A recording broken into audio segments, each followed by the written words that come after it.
Thank you for joining us. This is Studio A3R, and I'm Jennifer Sertl, and I'm in the studio with Scott Fitzgerald at ROC Vox Studios in Rochester, New York. And I always like to just check in with Scott. Any new news? Anything going on? Actually, we've gotten quite a few more podcasts. It's finally catching on. People are finally realizing that it's easier if they can concentrate on their content and not have to worry about the technical stuff. So got some weekly podcasts happening, and it's an exciting time. Yeah, and I think, Scott, the neatest thing for you is it's harvest time. You've invested and been early in this space, and the fact that you have such a great process and really easy to onboard. I'm just excited that that people are wanting their voices to be heard and that they're using you as a way to kind of make that happen. Thank you. I came up with a new slogan for ROC Vox. Ooh, what is it? Mouth off. It'll make a really good mask too. I want my mouth. I have a mouth off. That's perfect for you. Oh my God, that's so brilliant. Well, we're gonna have a fun marketing conversation about that. That's awesome. So I think that we are blessed really to have a guest that is so urgent about making a difference today. We have Marcia Conner here, founder of Normal Next, who is going to explain a little bit about what that means. But we are really excited to have her on the show today. Welcome, Marcia. Thank you. I'm so happy to be here. Marcia's just the first time I found her was in a stream, and it was in 2010, and she had put forward this amazing post about the future of knowledge and what the core skills were going to be for the future. And in 2010, sense making was on the list. Curation was on the list. We are now in 2020, and the truth is all of those core competencies now have even merged even further. But I remember that particular post was so beautiful from, was it the IFTF that had put that forward? Yep. And then I said, I got to follow this woman because I often am teaching other people, and rarely do I find people that have stuff I don't have. And you had stuff I didn't have. Great. Good to hear it. So I'm so excited that you're on the show, and I just want to ask you, can you give a sense of like the landscape? Where have you been from a skill perspective, and then what have you learned from that journey? Sure. I'll think about that in broad terms. I'll start off by saying I was a really hyperactive kid. I'm still probably a pretty hyperactive adult.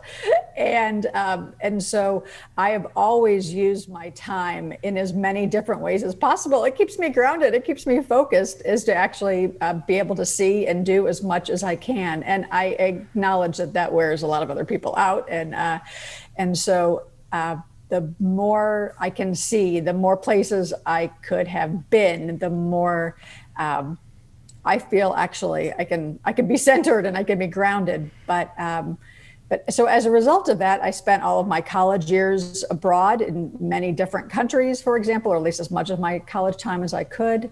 I spent my work days with a number of organizations, but in roles that allowed me to see as far as possible. I say, again, not because that was my aspiration, but because I didn't know another way, or my brain wouldn't be able to focus if it weren't for that. And so when you asked the question, I immediately went to where have I been recently, as opposed to where I've been over the years. And that's been the greatest thing in these unusual days, is that I've been able to reconnect with a lot of those other places, with a lot of those other people, with a lot of those other projects that I just haven't, in my spinning world, been able to reconnect with in a long time. And so I feel like I'm at home in those far-flung places, in those deep embedded conversations, and have been able to see that everything comes back around, and we're able to reconnect in ways that we never imagined we could, in moments that we never imagined that we could. Is there an example that you can share that would kind of ground this?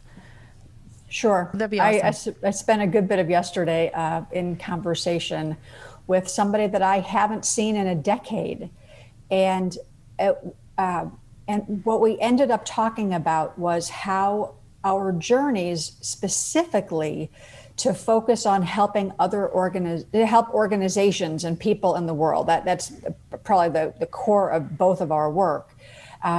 That we're at a point in our lives where we realize that we're out of time, that society is out of time for working on things of climate change or of equity or of education, and that our roles had to shift a little bit from being focused on doing the work to preparing young people to take over that work.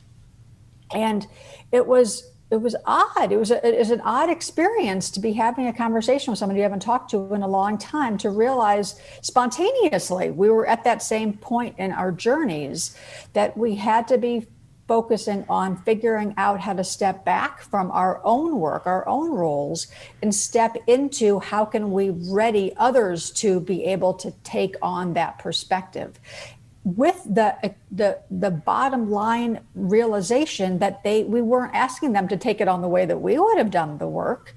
We needed them to be able to take it on as to what was relevant now, that fit their needs, but that there were some core learnings that we needed to move forward. I give an example, which is the notion that you have to be able to find you define that, say, the simplicity in whatever you're doing. You have to be able to translate the message into the ways that people can hear it in their own language, both literally and figuratively in that case. And that's something that I didn't know when I was 20. And as I'm working with an entire cohort right now of young people, that I have to take their deep and interesting, usually, not always, their deep and interesting words and help them be able to put them in the language of the people that they're writing for, or they're trying to express something to. And so it's those sorts of messages. So I guess the overarching theme here is that I've had the opportunity to reconnect with people that have brought me back to where I've been, so that I can help all of us move forward. That sounded way too big and dramatic, and needs big theme music. But that's been what's on my mind, and that's what I'm finding a lot of other people are facing as well. Just to make sure that I've captured the essence of what you're saying is that we were in the knowledge acquisition and framing business, and now we're in the execution, transfer, and scale business. And what's really amazing, because I spent all day Saturday with a 16-year-old who is a graffiti artist. Oh. And she did a really beautiful building of Susan B. Anthony, celebrating Susan B. Anthony, and it was a bicycle, and it was about the fact that bicycles have done more to empower women than any other aspect. But I was thinking about, the 16-year-olds in the world dealing with gun control, climate change, that their ability to mobilize is really incredible, and that yet still there is this dance between. This is raw, obviously raw. I'm processing what you said, trying to put it into context. So forgive me if it's clumsy. We really need each other, because I think TikTok and Snapchat are the places that 16-year-olds get their information. And we have a lot of information, and we have international connections, and the children, and I want to say children, but that's not right, because they're actually more mature than most adults I know, right? That we need each other. I guess that's all I'm thinking. And I want to come back to something you just said, and that it's not just okay to be raw and to be clumsy, is that's what's required for us to be able to connect and for people to be able to hear what we have to say. And that's something I didn't know, and I felt like crap about, candidly, when I was younger, right. When I was in a big job at a young age, that I thought I had to be polished, and I couldn't admit what I didn't know.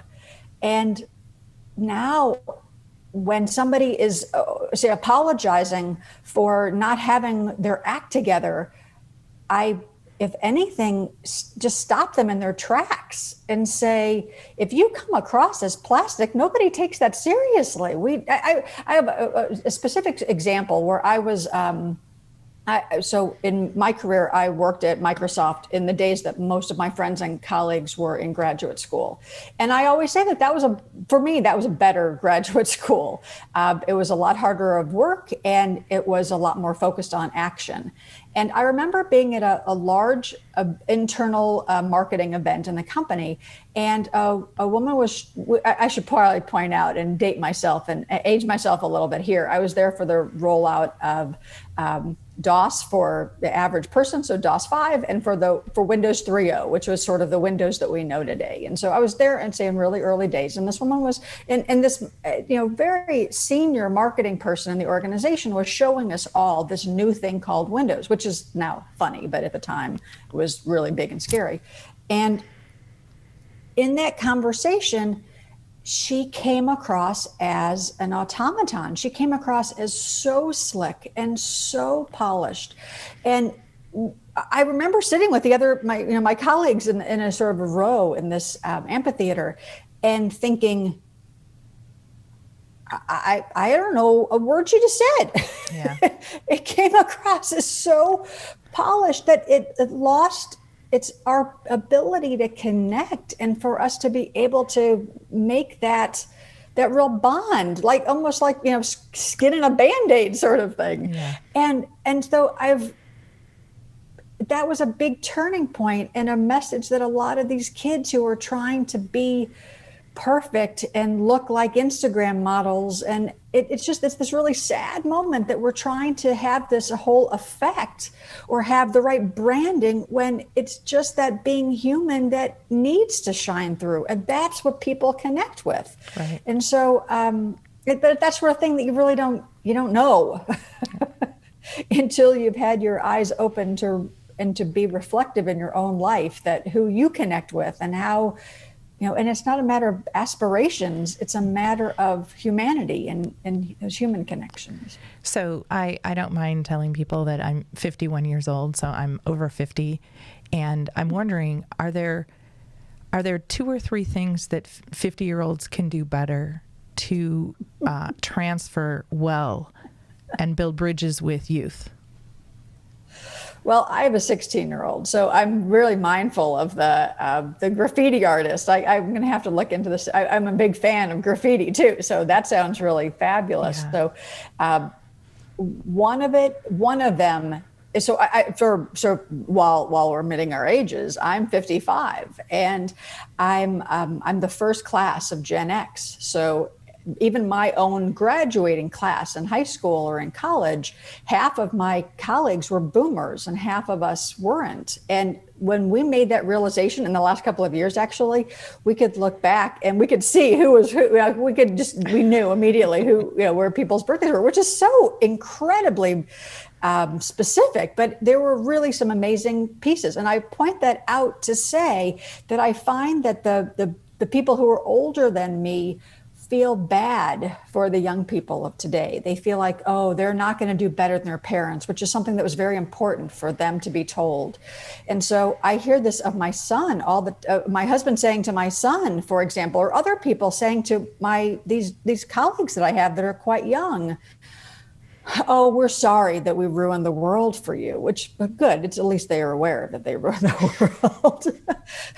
But that to really be attentive to the fact that this is their world, and this isn't a time to be telling them how to think or feel or to feel sorry for them. That's such a corrosive perspective. Instead, you have to say, here's where you are, and what can we, if not give you, what can we help you get and do and be? And that's what we can do to connect with young people is to be also participants in this world, even if we're not going to be here for a long time. Even maybe we will. Who knows what will be solved, or maybe this will be a short ending for all of us. But to say we're here now, And this, if nothing else, is a moment that says, I'm here now, you're here now, let's figure this out. And it's not one of feeling awkward or looking back. It's one of being here and being attentive and thoughtful and trying to do what we can, while we can. Right. There was, I recently was reading this thing about people that are constantly late that come in and apologize and say, I'm sorry, I'm late. And that the proper way to acknowledge that you've come late is to say, how can I help now that I'm here? Like that. So I'm hearing that that's the right frame that we need to come to. We're late to the party now that we're here, because otherwise the attention's on them and not on the solution. I think that's a really, really great point.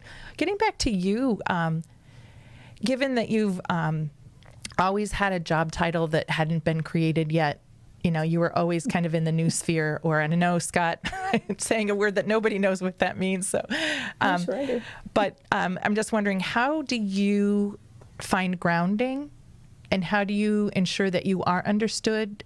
Because often in our space, we're misunderstood, and we have to constantly affirm other people in the midst of our journey. Listening first.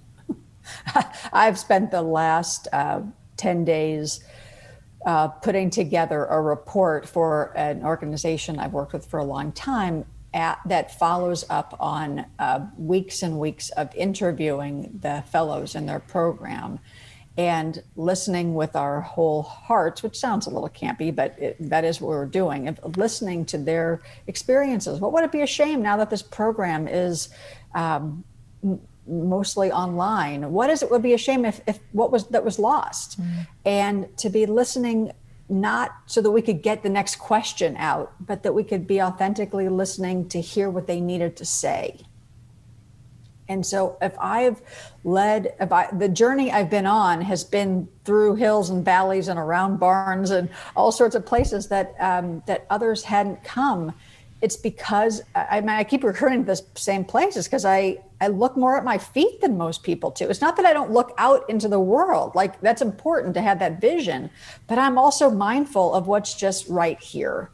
And so in not only to say connect with young people, but to be able to deal with sort of uncharted territory, because that is one of those new things people haven't done before.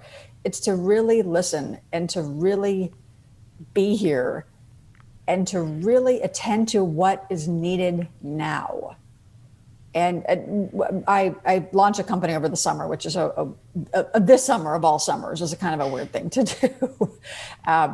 And we called it Normal Next because we were all really tired of people talking about the new normal.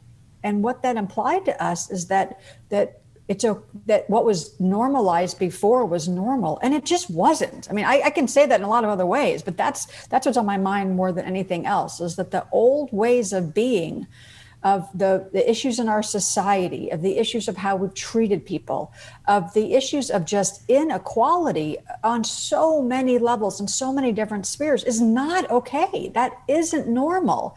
And so the idea of going back to normal or finding a new normal that was anything like that one is just, it takes my breath away. It seems so horrible.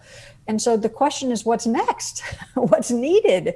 What's now? What's vital? What's important? Not this whole sense of bizarro world, as I like to call it, or think about it. So in this case, I'm watching your facial expressions. In fact, it's uncomfortable on me in the screen when I can just see me. And so I'm watching your micro expressions and I'm thinking, did that not land? Did it land? Was that helpful? And even if it's accurate or not, now you're going to be really paranoid about your facial expressions, and my apologies about that. Right. That was not my intent. The purpose is to say this isn't about what I have to say. It's about how there's energy and air between us. Right. And that's what's far more important. And we're only going to be able to get at that and be able to use that for good if we're actually attentive to who we're talking with and how these things land and where they need to go next. And that's, to me, the conversation. So there's actually a story with my facial expressions, and that is I was a senior leader at Blue Cross Blue Shield, and the director of HR pulled me out because there weren't many women invited. And she said, "You look angry. You're not allowed to look angry at these meetings. You need to figure out." This was pre-Botox, and I was actually like 33 years old. And I said, "That's actually my thinking face. That's actually, I'm processing information and deeply interested. And that face is actually the most important face I can make because that's how I listen." And I remember how awkward it was to go to the next meeting and actually try and, again, pre-Botox, try and look like I was smiling when I was trying to process information because I'm an audio learner, right? So the face that you just saw was the face where two things. In my mind, as I'm listening, I'm processing what is the difference between heart listening, and how do you develop greater capacity to listen with your heart, one. And second, new normal versus normal next. Those are big ideas. And so I'm actually in my head trying to listen as a facilitator of a program as also like, wow, what are the, how do you build capacity for these things you're talking about? So I'm glad to have the opportunity to say any young person that has a grimace or a processing face, keep processing because good stuff comes from it. And my intent is not to say that's a problem. It's to say, let's pay attention to that. Let's think, if she's processing, maybe I should pause. I mean, we're in an awkward situation right now that I can't just say, let you process that. It's to say, let's attend to that. It's not a matter. I come from a family where people are like, you look this way, therefore. I'm like, maybe you don't have a friggin' clue what I'm thinking. This is just my face. That's it. Look at that. It's not always a one-to-one relationship. So. Right. And look at how quickly I was to feel defensive about it because it actually has a pain point for me was that my face, so it's just on both sides. What I miss most too because of Zoom and this is I miss eye contact. I miss someone seeing my eyes. Because even my eyes more than my forehead tell me the truth of things. And so I wish I could look at you face to face and see your eyes. Yeah. So you're just in a similar way to your Blue Cross Blue Shield story. I used to get cast, and I did a lot of theater when I was a kid. I used to get cast as the old ladies because not only I guess I had a less youthful look. I'm trying to think of a way to say that. But that I had super expressive eyes. And I'm mindful of that. And so I was always told that to convey age, you had to show that you had come through a lot. And so having big eyes that could be seen in the back row were why I kept being, they were trying to, I think, make me feel better about it. But it was because of this eyeball look, which, is scary at times. Oh, that's great. Well, let's talk about feet on the ground, talking about your own process. Because you're a good listener and very empathetic, how do you create balance in the work?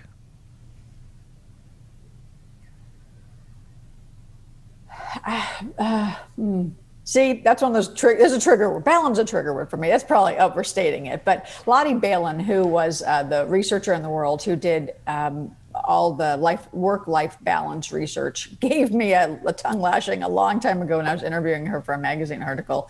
And that is, there's no such thing. It's all about integration. It's all about how we're weaving together different things. And if they were balanced, somebody would always be out of play. And so I think of the same thing when I talk about or think about ideas or how I can integrate empathy with hard stuff going on, of seeing somebody act, I could say badly. I'm not sure that, that's very, one-sided. But to see something that I'm uncomfortable with is to ultimately ask that question, what got them there? Or what is it that, what hills, what shoes are they, walking in today to get there? And so to me, it's a point about integration. And two, it's a matter of listening, and it's a matter of caring. So I'm going to give you a specific example here, and that is that especially in these days when I think our lives are so busy, but yet we feel weird that they're busy because we are, so much is shut down. So it's just this very weird tension that we just don't have vocabulary yet to be able to express. I'm finding more and more using an expression I've used for a long time, and what people are saying is, I haven't heard from this person and I need to then bug them more so that I get their attention. And that's sort of a common theme with a lot of people, especially dealing with bright, busy people. Let me just keep doing it. And I said, think about it. And I feel like I say this almost every day, if not every other day, which is if you don't hear from somebody, they're having a worse day than you. Ooh, can you say this that isn't again? about you on any level. Yeah. They're not thinking, I would like to contact Marcia, but I'm choosing not to so I can go make a sandwich. Like, seriously? That's great. No. That's great. Well, my question as I reframe it is more about your own self-care. How do you take care of yourself? Good luck with that. I couldn't give you an answer if I tried. I moved into a new house on the 2 days before quarantine began. We moved the stuff in, we unboxed it, and I started working on starting a new company a couple of weeks later. And it's like, if we could come up with an answer that my family would probably be very appreciative. How I care for myself, candidly, is to being in the moment, going to the same themes of when. Maybe rephrase this even a different way. I have two speeds. Go and stop. There's no mellow Marcia. That is not any of the options. Say go or stop. And so what I've come over the years to recognize is that another way to think about that is that I am never half-assed. I am either full-assed or no-assed. And so I share that to say my self-care is to knowing that about myself. You've been described as an accessible genius, and I think you just proved out one of the reasons why. Really? That worries me. That's really great. In terms of the last question, like what is required, what is your, the word prayer comes to my mind, which is the wrong word, but I'm just thinking like if there's anything you want to evoke that's required for this moment, what is it that you hope that your life evokes?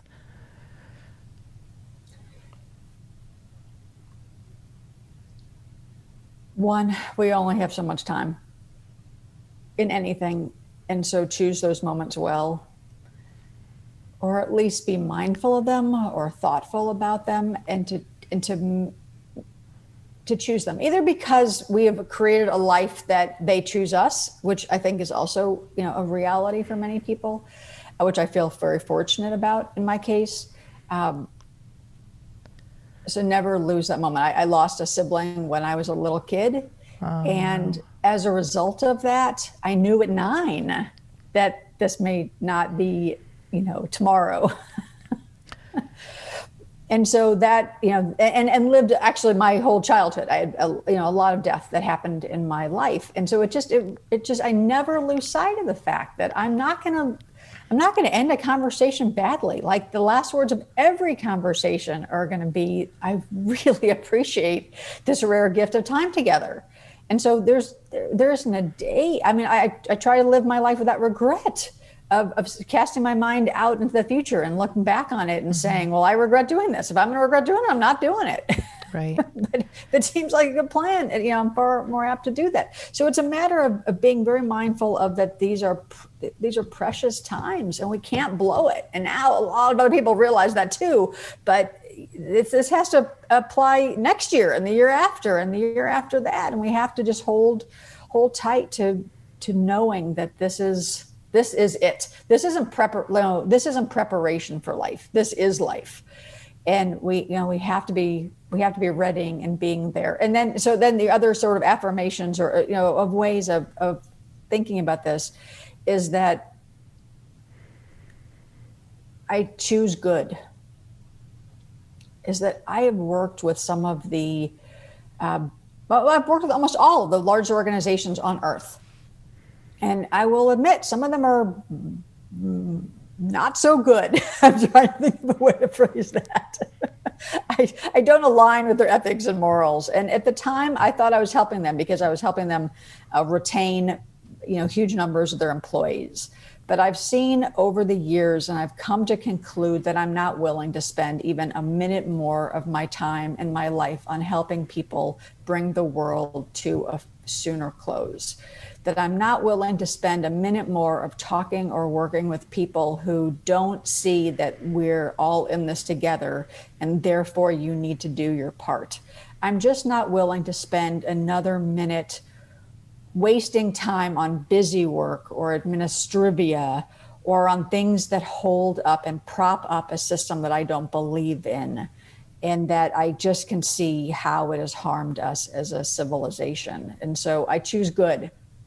And that is obviously my definition of good. I'm not saying it can be everybody else's, but where I can see that there's a good option or a fast option, I'm going to choose the good one, even if it takes longer. Where I can see doing good versus making a lot of money, I'm going to figure out some way I can do with less money in that case. But that is what I choose every day to. And not just every day, sometimes, 20 times a day in every moment, as to how to do right, to do well, to respect all the people who've come before me, and to be here in this moment and to make those choices with thoughtfulness and intent and hope, because that is the only way I really have any hope forward, is if I can spread that and there are more of us working towards good. So that was a lot.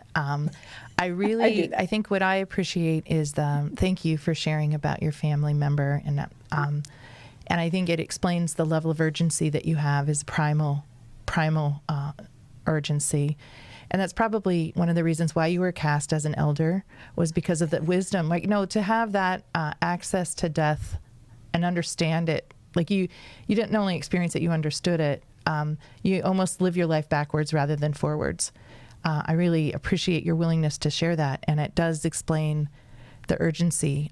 We've been so lucky to have Marcia Conner here, and using one of her phrases, spurring change so that good things happen.